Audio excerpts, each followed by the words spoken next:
Hello, welcome to my YouTube channel यमार chemistry में। दोस्तों, आज का टॉपिक है BSc first semester Awadh university का, जिसका नाम है फर्स्ट यूनिट का नाम है molecular polarity and big chemical forces. दोस्तों, कल के टॉपिक में हमने बताया था एटम्स, मॉलिक्यूल और कंपाउंड्स के बारे में थोड़ा सा ब्रीफिंग कराई थी, थोड़ा सा शॉर्ट में बताया था। आज इस चैप्टर का शुभारंभ होगा, आज इस चैप्टर की शुरुआत होगी। तो चैप्टर का पहला टॉपिक है introduction to chemical bond. Introduction to chemical bond, ये इस चैप्टर का पहला टॉपिक है। हमने कल बताया था कि एटम आपस में मिलकर क्या बनाते हैं, मॉलिक्यूल बनाते हैं, और मॉलिक्यूल जब मिल जाते हैं तो क्या बनता है, कंपाउंड बनता है, यानी कि यौगिक बनता है। तो एटम के अंदर एक प्रॉपर्टी होती है, टेंडेंसी होती है, यानी कि प्रवृत्ति होती है आपस में जुड़ने की। Atoms having tendency to combine, या तो सेम एटम के साथ कंबाइन होगा या तो डिफरेंट एटम के साथ कंबाइन होगा, और इस टेंडेंसी को ही क्या बोलते हैं, केमिकल बॉन्डिंग, रासायनिक बंध। क्या लिखेंगे, एटम्स हैविंग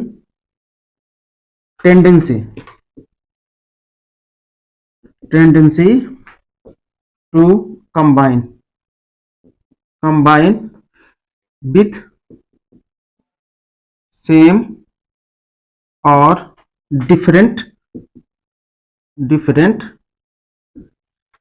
another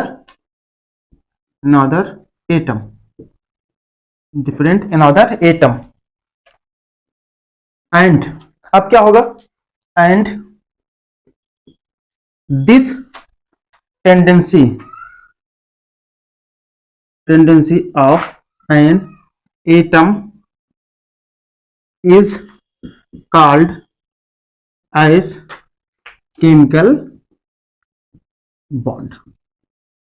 देखिए, किसी भी पदार्थ का सबसे छोटा रूप क्या होता है, एटम होता है, यानी कि परमाणु होता है। परमाणु आपस में जुड़कर क्या बनाएगा, अणु बनाएगा, यानी कि मॉलिक्यूल बनाएगा, और मॉलिक्यूल आपस में जुड़कर क्या बनाएगा, यौगिक बनाएगा। तो एटम को जुड़ने के लिए क्या होना चाहिए, एटम हैविंग टेंडेंसी, यानी किसी भी परमाणु के अंदर वो प्रवृत्ति होती है क्या, टू कंबाइन, मतलब आपस में जुड़ना, विथ सेम, या तो सेम एटम के साथ, अपने समांतर एटम के साथ, समांतर परमाणु के साथ, और डिफरेंट, या तो दूसरे किसी एटम के साथ जुड़ेगा, अनदर एटम, किसी दूसरे एटम के साथ, किसी दूसरे परमाणु के साथ। And this and tendency of an atom is called as chemical bond, और एटम्स के जुड़ने की प्रवृत्ति को ही क्या बोलते हैं, केमिकल बॉन्ड, यानी कि रासायनिक बंध। क्या लिखेंगे, परमाणु के आपस में जुड़ने की प्रवृत्ति को ही क्या बोलते हैं, रासायनिक बंध बोलते हैं, बंध कहते हैं। ये समझ में आया, परमाणु के आपस में जुड़ने की प्रवृत्ति को ही रासायनिक बंध कहते हैं।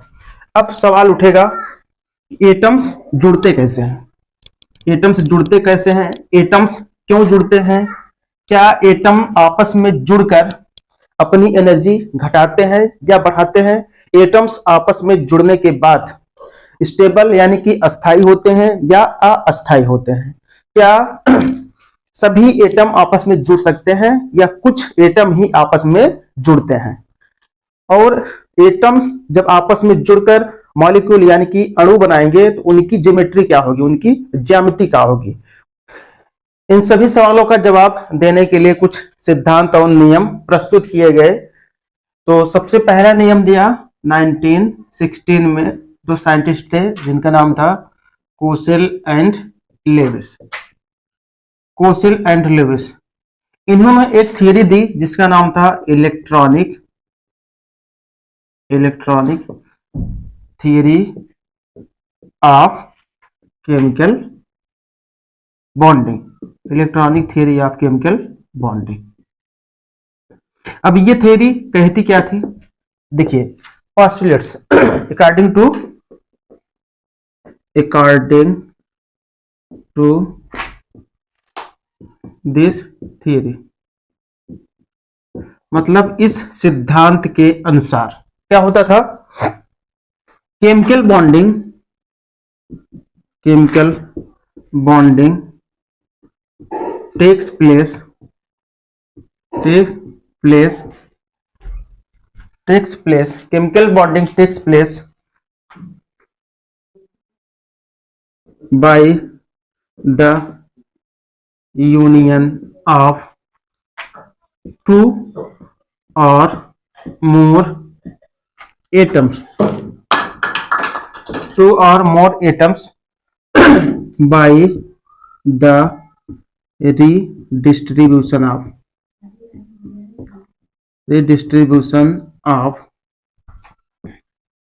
valence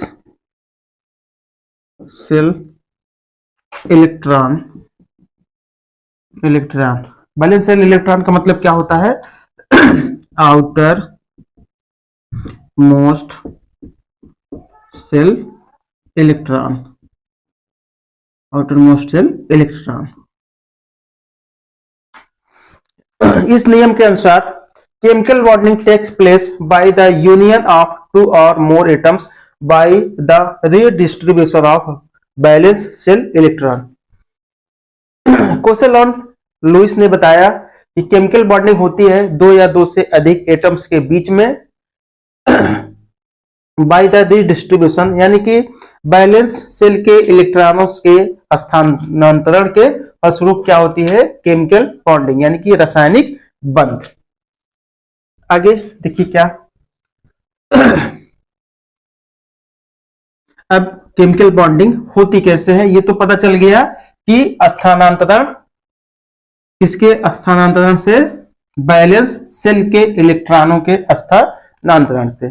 अब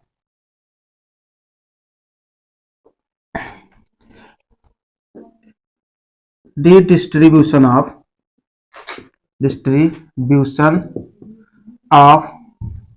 electrons, electron takes place by transfer of electron, by transfer of electron or sharing of electron, sharing of electron. अब इलेक्ट्रॉन्स का स्थानांतरण दो तरीकों से हो सकता है, या तो इलेक्ट्रॉन का ट्रांसफर होगा, यानी कि एक एटम देगा, एक दूसरा एटम लेगा, या तो दूसरा एटम इलेक्ट्रॉन देगा या तो दूसरा इलेक्ट्रॉन एटम लेगा। और एक तरीका होता है कि इलेक्ट्रॉन्स की आपस में साझेदारी हो जाए। किस एटम की साझेदारी होगी, बैलेंस सेल के इलेक्ट्रॉन्स की आपस में साझेदारी हो जाएगी। अब 3 types of bonding takes place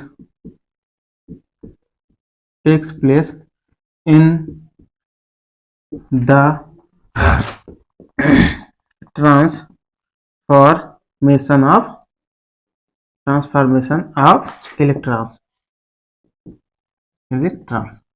पहला ट्रांसफॉर्मेशन कौन सा होगा, यानी कि पहली बॉन्डिंग कौन सी होगी, आयनिक बॉन्ड। आयनिक बॉन्ड को क्या बोलते हैं, आयनिक बंध। दूसरा बॉन्ड कौन सा होगा, दूसरा बंध कौन सा होगा, कोवैलेंट बॉन्ड, यानी कि सहसंयोजी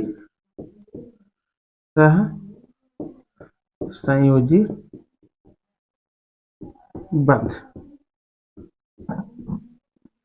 तीसरा कौन सा होगा, कोऑर्डिनेट बॉन्ड, कोऑर्डिनेट बॉन्ड, यानी कि उप सहसंयोजी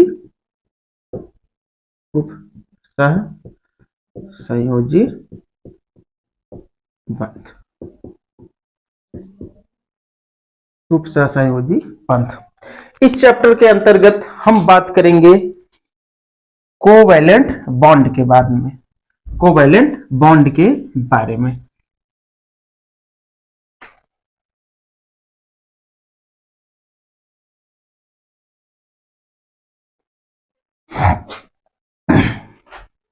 कोवैलेंट बॉन्ड, बॉन्ड यानी कि सह संयोजी बंध।